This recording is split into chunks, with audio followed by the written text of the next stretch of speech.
El socialismo destruye países, destruye vidas, destruye familias. Bienvenidos a ¿Sabes lo que te digo? Somos Omar y Alex de Índigo Concept. Tu fuente de inspiración para encontrar tu Ikigai y tu razón de ser.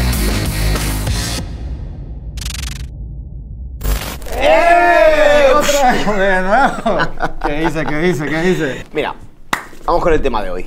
Tú sabes que desde enero más o menos así, cuando nos dieron el feedback de que querían conocer un poquito más nuestro día a día y la parte personal, pues yo creé Tirando la Basura, en el que, bueno, pues grabo casi a diario y voy contando anécdotas y, bueno, estoy como más expuesto, ¿no? Me voy mostrando más. Es verdad que hay cosas que me guardo, pues la cara de mis hijas o hay pequeñas cositas así que digo, bueno, es más íntimo, pero es verdad que cuando estás expuesto, como que pasa algo y es que la gente opina. Pero claro, opinan bien y opinan mal. Este tema del hate, ¿no? Es algo que me ronda mucho la cabeza. Por otro lado, me llama mucho la atención, y por eso el invitado de hoy, que él en concreto está ultra expuesto.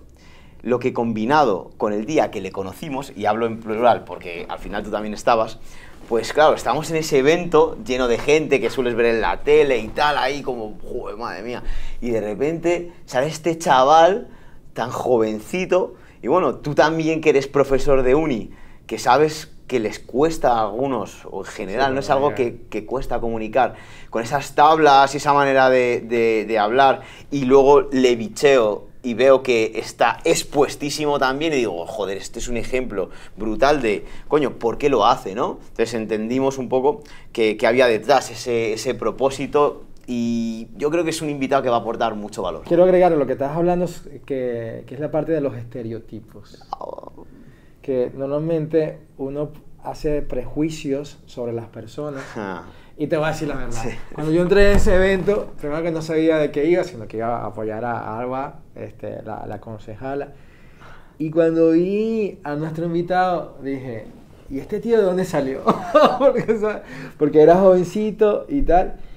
Y cuando vi la forma en que comunicaba y expresaba sus ideas, entendí que lo difícil de este mundo actualmente no es tener ideas, sino es poder sostenerlas y tener una coherencia narrativa y una identidad, que además que va muy asociado al branding, ¿no? Okay.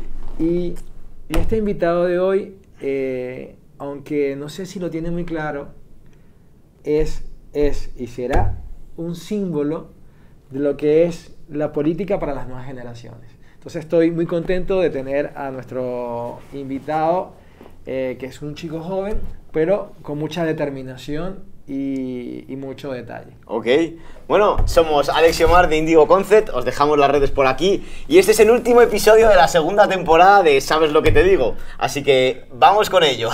Primero, suscríbete a nuestro canal y dale like y a la campanita. Está con nosotros Ignacio Dancausa. ¡Oh! Vale, muy bien, pues pongamos a la audiencia en contexto como hacemos siempre. Nuestro invitado de hoy es Ignacio Dancausa, concejal en Las Rozas y presidente de las nuevas generaciones del Partido Popular en Madrid.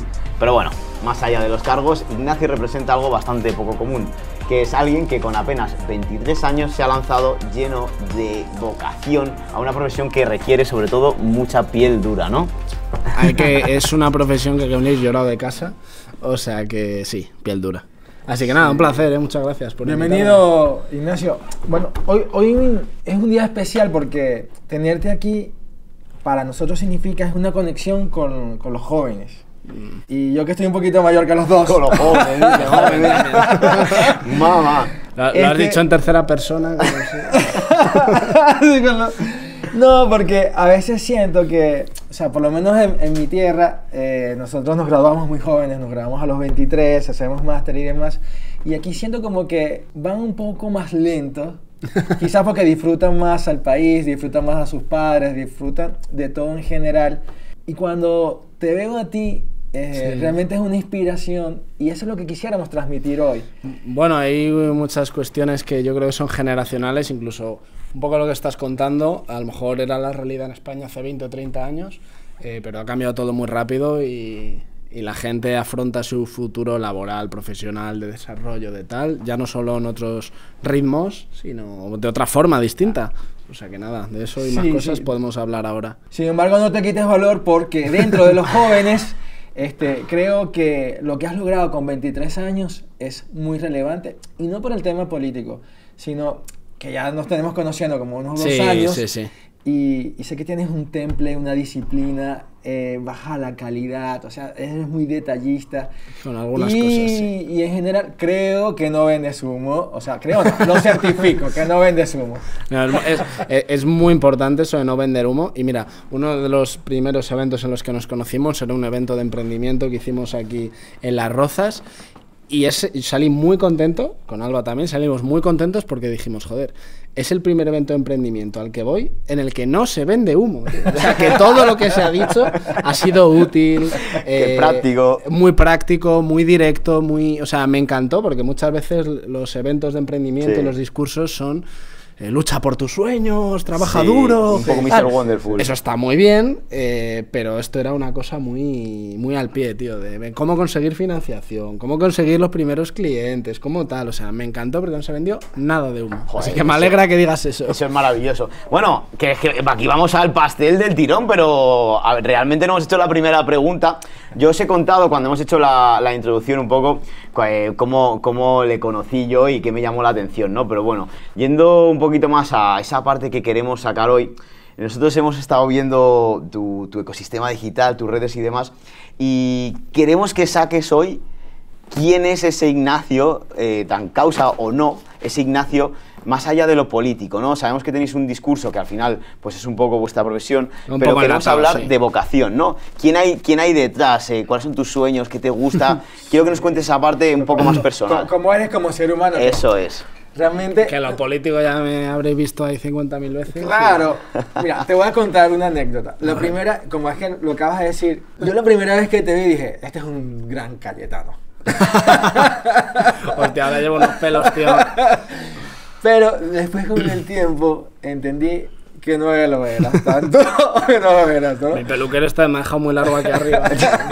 Joder. Lo que te quiero decir, Omar, es que nos cuentes de una forma muy sencilla quién realmente eres tú. Bueno, yo soy un chaval de aquí de Las Rozas, de toda la vida. Muchas veces intentan crear ese estereotipo de Cayetano, de no sé qué, pues como si mi familia fuese millonarios. No lo son, tampoco me ha faltado de nada nunca, ¿no? Tampoco nos las vamos a dar, no me ha faltado absolutamente de nada nunca. Pero bueno, yo soy una persona que siempre, no sé, me he movido mucho por convicciones, por pasión, yo creo, en este sentido. En la universidad, cuando empecé con ese tema un poco activista y de asociacionismo, es cuando más, digamos, se ha visto, se ha reflejado. Pero yo creo que ya era incluso activista en el cole, tío. O sea, la comida estaba malísima, tenía el comedor. Vamos a hacer asamblea para cambiar el menú. No, pero tal cual, o sea, tal cual. O con ese tipo de injusticias. Y bueno, ahora es verdad que estoy mucho más, digamos, expuesto ya en una estructura mucho más grande, que yo estoy muy agradecido de la oportunidad, porque yo esto lo hacía cuando era para un espacio, digamos, muy local, muy pequeñito, muy la universidad, y ahora que tengo la oportunidad de que sea algo mucho más grande, ¿no? De tener una plataforma detrás o un altavoz que llega a muchísima más gente, que tienes detrás pues incluso más recursos para hacerlo y más todo, pues oye, es una oportunidad estupenda. Y bueno, yo agradecido. Bueno, genial. Además es que me ha contado antes, antes de grabar, cuando estaba en un café, que realmente hay gente que piensa como que él ha estado años y años luchando por tener ahora el cargo de concejal, y que realmente él tenía una asociación en la uni por otro tema totalmente diferente, y un poco pues por su perfil y por lo que estaba moviendo y tal, sin ningún precedente, que nunca se había hecho antes, fue el partido el que se acercó, ¿no? Eso también dice mucho de que esa capacidad venía de antes. Yo siempre he dicho que soy un outsider. Es verdad que cuanto más tiempo llevas al final en la estructura esta de nueva generación del PP, pues cada vez eres menos outsider, o por lo menos lo pareces menos, lo aparentas menos, pero yo empecé haciendo una asociación en la universidad, que bueno, para los que no lo sepáis, al final todo este tema de asociacionismo, de activismo como tal, siempre ha estado más asociado a la izquierda, no a nuestra corriente ideológica.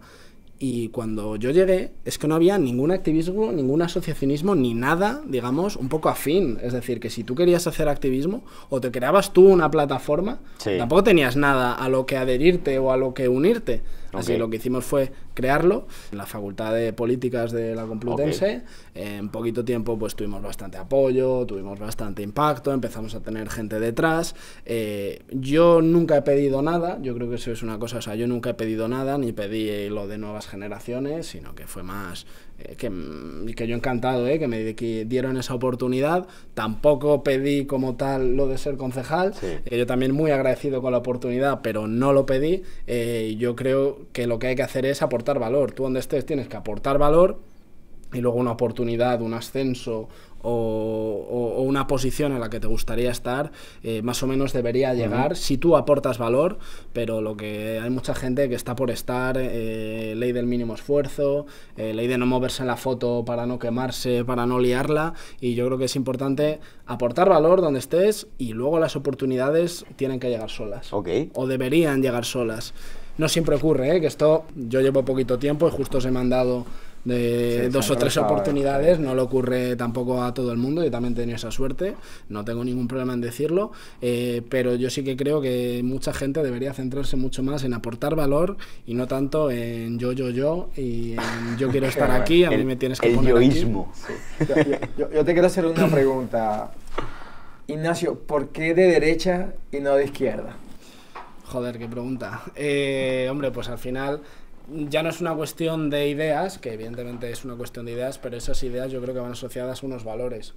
Al final, a mí no me gusta tampoco encasillarme ni en derecha, ni en liberalismo, ni conservadurismo, ni nada de eso. No me habrás visto por ahí en ningún vídeo encasillarme como tal, pero bueno, ahora pues tenemos ese eje que la gente no entiende mucho. Yo tampoco voy por ahí diciendo que soy de derecha como tal, pero al final lo que yo defiendo, por lo que yo me muevo, que al final es, pues no sé, cuestiones de libertad individual y de que cada uno con su trabajo, con su esfuerzo, se tiene que ganar las cosas sin que nadie y sin que el Estado meta las zarpas. Eso a mí me parece muy importante. A mí me parece muy importante el tema de la unidad nacional ahora mismo en España. A mí me parece muy importante muchos debates que son generacionales, que no son ni de izquierda ni de derecha, lo veníamos hablando antes. Pues relacionados con la vivienda, relacionados con el empobrecimiento sistemático, estructural y continuado en el tiempo de la juventud. Y todas estas cosas que no sé si son de izquierda o derecha, bueno, yo creo que de izquierda no son, eso seguro. Sí, te lo aseguro que pero no. Tampoco lo encasillaría tanto en derecha, pero lo que sí que está claro es que son cosas generacionales. A mí mi eje ahora mismo y mi debate está bastante más en una línea generacional que en una línea, digamos, de izquierda o derecha. ¿Alguna vez, sobre todo sabiendo tu corta edad, has tenido el síndrome del impostor? Pues yo te diría que solo una vez, en una situación muy concreta, en una reunión muy concreta. Y es que yo entré en esto con 21 años, o sea, súper joven. Y cuando tú eres presidente de Nuevas Generaciones, entras en lo que es el comité de dirección del partido, que al final es una reunión que somos 10 o 12 personas que dirigimos el partido, en este caso en Madrid.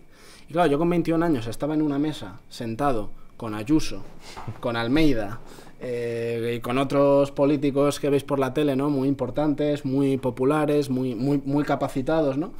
Y yo con 21 años estaba en una mesa, en una reunión, hablando de cómo arreglar la crisis de la sanidad. Y claro, la crisis de la sanidad, la gente saliendo a la calle, y estaba yo en una mesa con Ayuso y con Almeida, debatiendo sobre cómo arreglar esa crisis. Y esa fue la única vez que yo dije, joder, yo tengo 21 años, aquí está toda esta gente que está súper preparada y que tiene mucha más experiencia que yo, diciendo, ¿qué pinto yo aquí, en esta mesa, en esta reunión? Esa ha sido la única. Luego ya, hombre, ya lo he ido cogiendo y no me da miedo ninguna situación de estas, ¿no? Pero esa fue la primera vez que dije, joder, soy el impostor, ¿no? En realidad, tu profesión es salir de la zona de confort, que es algo que Alex y yo hablamos muchísimo, todo el rato, porque o te cambian las agendas, o estás todo el rato dando discursos, o en público, conociendo gente, hablando, y además tienes mucho foco, ¿no? Mucha exposición. Sí, lo que dices, por ejemplo, de la zona de confort. Una cosa que tiene la política, que también tiene el emprendimiento, porque tiene muy pocas profesiones, es que no tienes horario. O sea, no tienes horario. Yo, a lo mejor un día estoy a las 11 de la noche, me llega una llamada y a lo mejor una persona de mi familia dice, ¿por qué tienes que coger esa llamada? Son las 11 de la noche, mándale a paseo a esa persona que te está llamando. Y es complicado entender que a lo mejor lo tienes que coger. O los fines de semana, que tienes actos, que tienes cosas, que tienes que organizar. Eso lo primero, sobre todo, que no hay rutina. Que no hay rutina, o sea, yo no tengo una semana igual que otra, yo no me puedo planificar lo que voy a hacer, yo no sé lo que voy a estar haciendo la semana que viene, el martes por la mañana, seguramente sea distinto a lo que he hecho esta semana en esa misma franja horaria, es decir, hay muy pocas cosas que se sujetan, digamos, en tu horario. Es muy complicado planificarse a una semana vista, 2 semanas vista, 3 semanas vista, es muy complicado. Y luego otra cosa que llevo yo bastante mal de todo. Bueno, esto que te he contado lo llevo bien, porque yo meterme 8 horas en una oficina sentado en un ordenador, creo que no podría. Así que yo eso no lo... Bueno, aquí a veces estamos 12. o las que sean, ¿no? Pero yo eso sí que lo veo como algo positivo, no es algo de lo que me queje, es verdad que tiene sus pros y sus contras, ¿no? A nivel organizativo, pero no lo digo para nada a modo de queja. Y luego la otra cosa que yo, esto sí que me cuesta más, que me mueve, es el tema del móvil. Es decir, a todas horas, gente pidiéndote cosas, claro. Unas más grandes, otras más pequeñas. Yo te voy a interrumpir con una pregunta. ¿Tú crees que un político tiene vida propia o su vida es de los demás?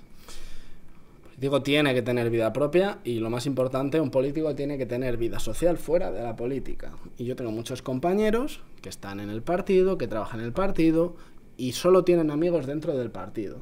Y eso es malo. O sea, conozco gente que me llevo muy bien con ellos, pero eso es malo. Primero, porque a nivel político te quita profundidad, ¿no? Al final te estás metiendo en una burbuja y si tú solo te relacionas con gente que es como tú, que trabaja en lo mismo que tú, que piensa como tú, no sales de para algo de como la caja. política es nefasto. Y luego también a nivel personal, es decir, y si esa persona mañana por cuestiones de la vida, cuestiones de la política, ya no cuentan con él para la política, ¿qué pasa con esa persona? Claro, se acabó su vida, claro. Se queda con una mano delante y una detrás y eso a mí me parece horrible.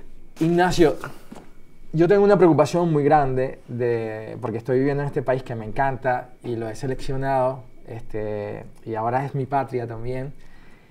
Y mi preocupación y mi pregunta es, ¿tú crees que el socialismo destruye países? El socialismo destruye países, destruye vidas, destruye familias y lo hemos visto al final. Por ejemplo, en el caso de Venezuela, hay 7 millones de venezolanos por el mundo que han tenido que abandonar su país por culpa del socialismo y que les hubiese encantado a la gran mayoría de ellos, seguro, hacer su vida ahí con su familia, que han tenido que separarse. El socialismo te empobrece más progresivamente a veces, menos progresivamente, pero al final la gente se piensa que lo de Venezuela es una cosa que te puede llegar de un día para otro. No, es una situación que a lo largo de los años vas siendo más pobre, vas perdiendo libertades, vas perdiendo derechos civiles, va avanzando el totalitarismo, el autoritarismo. Como bien tú dices, hay muchos venezolanos que dicen, esto yo ya lo he vivido, dicen, yo vengo del futuro, esto que está pasando en España ya lo viví yo en Venezuela hace 15, hace 20 años, cuando estaba Chávez, cuando estaba los primeros años de Maduro. Yo tengo mucha conciencia también con todo el tema de Venezuela y de Cuba, de Nicaragua, también de Bolivia, que la gente no lo comenta, ¿no? Pero todos los autoritarismos socialistas que hay en Hispanoamérica, que son terribles. Yo empecé mi trayectoria política en la universidad. Nuestro primer evento fue con Leopoldo López cuando llegó a España. Claro. Es decir, nosotros ya desde el minuto 1 yo ya estaba con toda la causa venezolana y les conozco muy bien a gente de la diáspora y gente de la oposición venezolana que hay aquí en España. Y luego yo, lo primero que hice cuando fui presidente de Nuevas, esto estará por ahí en internet, fue una entrevista con María Corina. Okay. Ahora vamos a buscar. Sí, fue por Zoom, ¿no? Por María Corina fue lo primero que hice, que yo ya desde que llegué dije, esta es la que va a ser la líder en los próximos años y tal. Y bueno, tengo tantos amigos, tanto de la política como no de la política, de Venezuela, que te lo cuentan, la vida que tenían, cómo poco a poco lo fueron perdiendo. También el momento ya que fue la gota que colmó el vaso, algunos por cuestiones políticas, otros por cuestiones económicas, de que tuvieron que abandonar su país en contra de su voluntad, ¿no? De lo que ellos querían. Así que respondiendo a tu pregunta directamente, sí, el socialismo destruye países y a la vista está. Yo no se me ocurre un país que haya sobrevivido al socialismo. yo quería preguntarte algo que me llama muchísimo la atención, que es el tema de los puestos que estáis a críticas, sobre todo pues, lo que hablábamos al inicio, ¿no? Todo esta máscara que tiene la gente en redes, de que pueden criticar, opinar, bulos, historias. A nivel interno y mental, ¿cómo gestionas eso? Tienes que tener mucha autoestima y mucho amor propio. Yo digo abiertamente que a mí esos insultos y esas críticas no me afectan. Yo las críticas constructivas sí que las tolero y las razono y tal. Sí que es verdad que lo leo, ¿eh? Yo todo lo que mucha gente dice, no, yo no lo leo, no le hago caso. Yo sí lo leo. Joder, pero eso dice claro, mucho, porque también te puede empoderar, alimentar de cierta manera, sí. Sí, un poco de ego igual tienes que tener. Todo afecta. Un poco de ego igual tienes que tener. Mira, yo por ejemplo, a mí cuando me preguntan esto de no te afectan las críticas, no te afectan los insultos, yo creo que lo peor que te puede pasar en la política es la irrelevancia. Eso es lo peor que te puede pasar. Sí. Y a mí si me están insultando, me están criticando, es que de alguna forma relevante eres. Sí. Y yo, con este tema, la única vez que yo en mi casa he estado preocupado, he estado afectado, hubo una vez que tuve una campaña que fue muy mediática, estuvimos en todos los medios durante 10 días, incluso al hormiguero, tío, estaban ahí debatiendo, y durante 10 días recibí miles y miles y miles de insultos todos los días. Eso lo tenemos monitorizado, o sea, hubo un día que hubo 10.000 insultos. ¿Y qué te decía? ¿Se guarda uno en general? No, de todo, niñato, hijo de... O sea, cualquier insulto súper elaborado, súper tal, ¿eh? En un día, incluso que esto lo tenemos monitorizado, hubo 10.000 insultos en mi cuenta de Twitter. Y esto fue así durante 10 días, cuadrados, 10 días, y al día 11 mis redes sociales estaban desiertas. Claro. O sea, nadie me interpelaba. Yo ponía cosas, nadie respondía, nadie me hacía caso, nadie tal. Y ahí es cuando yo me empecé a preocupar, que dije, joder, nadie me hace caso, ¿sabes? Es decir, me han dado por muerto, me han mandado a la irrelevancia y ahí es que fuiste viral en un determinado momento, cuando lo dejaste de ser ya fuiste irrelevante. Sí, pero hombre, que esto al final fue una estrategia de bots financiada por, si podéis imaginar por quién, no voy a decir nombres, pero fue una estrategia de bots marcada que ellos programarían en sus programas y en sus bots 10 días de reloj de machacar a esta persona y al día 11, o sea, pasar del día 10 a estar a 1000, al día 11 pasar a 0 y le sin ningún tipo de progresividad, por decirlo así. Eso lógicamente había una estrategia detrás, pero la gente me dice, ¿te afectan los insultos? Y yo dije, joder, a mí me afectó cuando dejó de haber insultos. Cuando me he quedado en el olvido. Me he quedado en el olvido, sí. Ahí es cuando yo me rayé en mi casa y dije, igual sí que tengo un problema. Mira, te he visto una foto con Bukele. Y con Bukele yo tengo dos posiciones. Ajá. Una, que lo está haciendo muy bien, que ha saneado todo lo que es su país, la economía, que es un tío mucho de innovación, pero también mucha gente piensa que es una especie de autoritarismo, ¿no? Y que se puede convertir en un dictador, o que es muy radical para la mayoría de las cosas. Eso no significa que a mí me gusta su estilo, pero tú que has tenido ese contacto de cerca, ¿qué piensas tú de la política de Bukele? Mira, Bukele, yo soy partidario de Bukele, no tengo ningún problema en decirlo. Mucha gente dice, Bukele es un dictador, es autoritario, porque no sé muy bien por qué, por el tema de los presos, de tal. Y digo, vale, Bukele lo que ha conseguido es que deje de gobernar el crimen y empiece a gobernar el gobierno. O sea que cuando dicen, no, es que es un tirano, está en contra de la democracia, yo lo que digo es que ha traído la democracia al país. Segundo, un país, por muchas instituciones que tenga, si no tiene unos mínimos de riqueza y unos mínimos de seguridad, no es una democracia. Porque por mucho que haya elecciones, si tú sales por esta puerta y te van a extorsionar, te van a secuestrar, te van a rajar o lo que sea, te van a amputar un brazo, eso no es una democracia de ninguna de las maneras. Y por tanto, mucha gente dice como, no, bueno, pero es que hay aquí algún preso que es injusto, que tal. Yo digo, la gente pone la situación de Hispanoamérica como si fuese una democracia institucionalizada europea. No, es que El Salvador venía de lo que venía. Sí, es que no lo puedes poner en el mismo... Sí, ahí yo tengo también como un punto, porque normalmente la gente quiere defender lo indefendible, que es que los criminales que matan, que secuestran, que roban, tienen más derechos que el que es asesinado o el que no gobierna. Entonces, cuando hay un gobernante que pone por encima los derechos de los civiles, comunes y silvestres, ¿sí? Sí. Sobre los criminales, entonces empieza a ser el malo de la partida. Hay una frase que he escuchado hace poco que dicen, es que Bukele ha encerrado a cientos.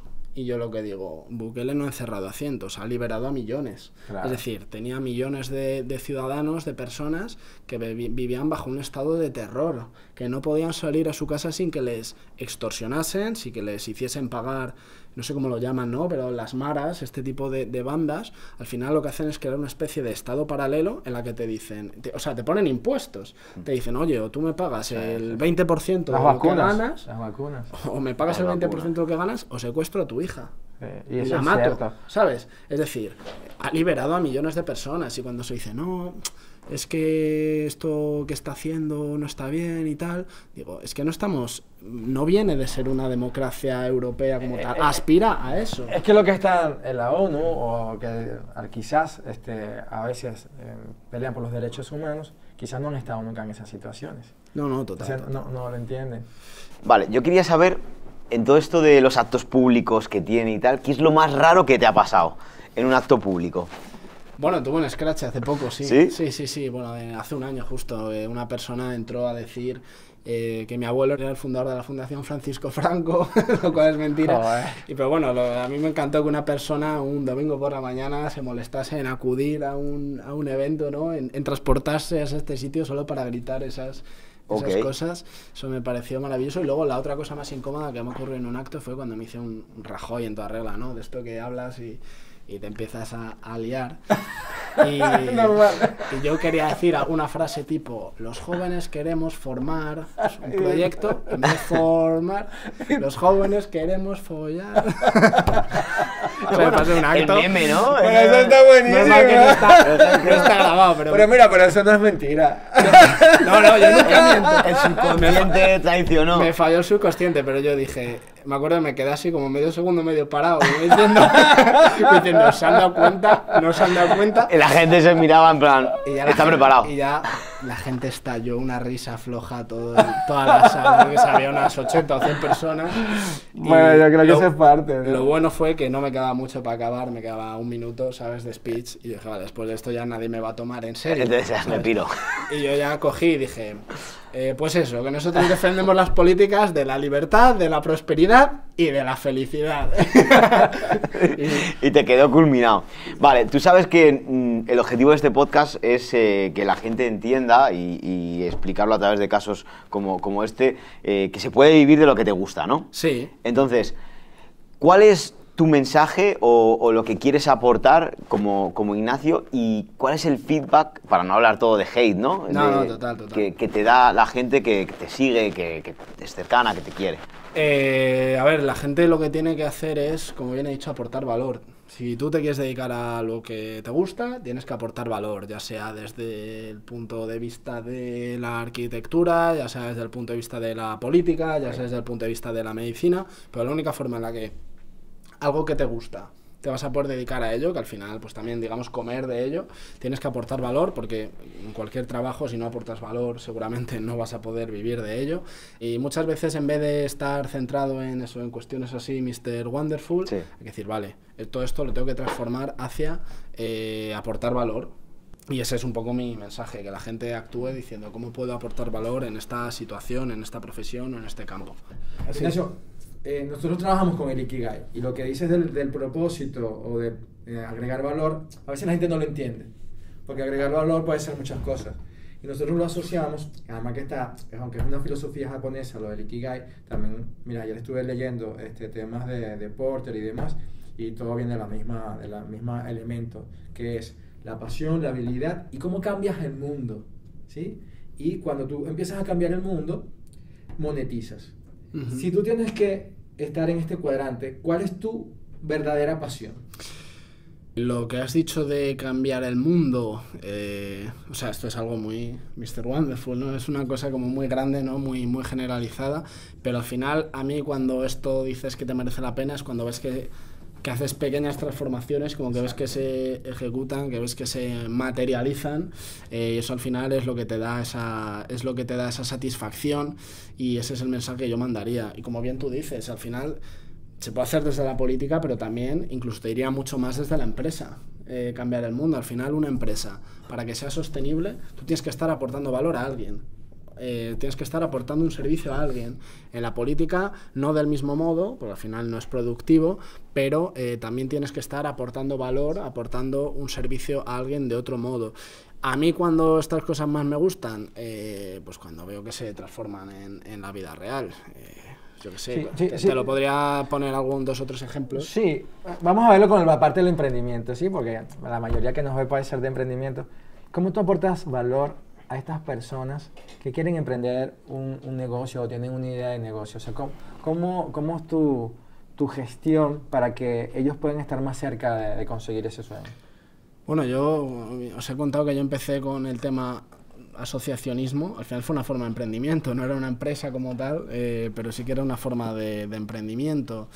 Hombre, al final, ahora mismo lo que tenemos que hacer para los emprendedores es quitarles todas las trabas que tienen, que son lamentables, todos los impuestos que tienen, todas las hiper, ultra, mega regulaciones que tienen. Yo creo que eso es fundamental. Ya no ayudarles directamente a que aporten valor, sino por lo menos no ponerles un palo en las ruedas, eso ya de entrada. Luego ya veremos cómo les podemos ayudar, pero de entrada no ponerles un palo en las ruedas, y bueno, eso como concepto es lo que ya hacemos, también con distintas medidas, y yo creo que esa es la mejor forma que podemos hacer ahora mismo para animar y para impulsar a la gente a hacerlo. Ignacio, ¿cuál crees que es tu mayor pasión y cuál es tu mayor habilidad?